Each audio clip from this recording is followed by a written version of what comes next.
ఇది governor ప్రసంగమే madam. Page number 4.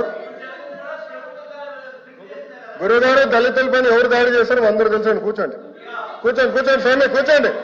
కోర్టుకెళ్ళారు మీరు కూర్చోండి కూర్చోండి. కూర్చోండి సార్. మాటలు పెద్ద చెప్పాల్సిన అవసరం లేదు ఇక్కడ. మీకు సంబంధం లేని సబ్జెక్ట్ ఇది. మీకు సంబంధం లేని సబ్జెక్ట్ ఇది. మేడం గారితో నేను మాట్లాడుతున్నా.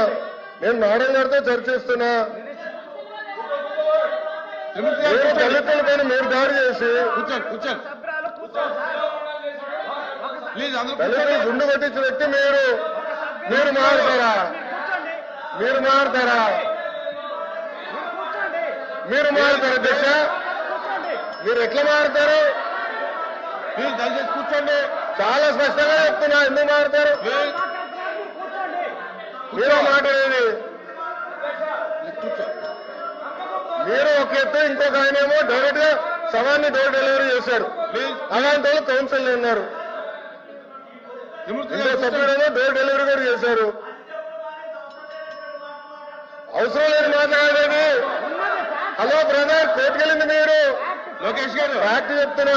లోకేష్ గారు ఫ్యాక్ట్ చెప్తున్నా. ఇక్కడ చాలా స్పష్టంగా లోకేష్ గారు అధ్యక్ష, ఇక్కడ చాలా స్పష్టంగా లోకేష్ గారు చాలా స్పష్టంగా మళ్ళీ చెప్తున్నా అధ్యక్ష.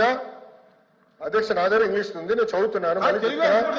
To date investors of place investment. అరే ఇంగ్లీష్ మీడియం అని పొద్దు నుంచి ఊదరగొట్టారు. ఇంగ్లీష్ మీడియంలో చెప్తున్నారా భయ్?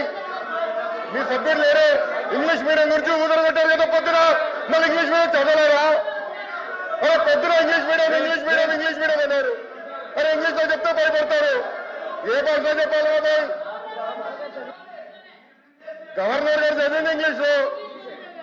మీరందరూ బైకౌట్ చేయకుండా కూర్చుని ఉంటే బాగుండేది. అరే అది కాదు భయ్, ఇంగ్లీష్ మీడియం చదవకూడదా? ఇంగ్లీష్ లో ఉందని చెప్పకూడదా? అరే మీరే ఇంగ్లీష్ మీడియం అని పెద్ద ఊదర కొట్టారు. నేను స్పీచ్ ప్రిపరేషన్ వెళ్ళినప్పుడు ఒక సబ్జెక్ట్ చేసి ఇంగ్లీష్ మీడియం ఎత్తేస్తున్నాను కూడా మాట్లాడారు. మరి ఎట్లా భయ్? తెలుగులో మాడితే తప్పంటారు, ఇంగ్లీష్ లో మాడితే తప్పంటారు. ఇంకా ఏ భాష మాట్లాడాలి? లోకేష్ గారు సార్ క్లియర్ గా 4వ పేజ్ లో to date investors of pledged investment of 6.5 lakh crores with an employment potential of 4 lakh jobs. అధ్యక్ష ఇది మా పార్టీ విధానం, ఇది ప్రభుత్వ నినాదం. క్లియర్ గా చెప్పాం అధ్యక్ష. గవర్నర్ గారు కూడా ఇది చదివారు అధ్యక్ష. దయచేసి మేడం గారు గుర్తుపెట్టుకోవాల్సిందిగా కోరుతున్నాం.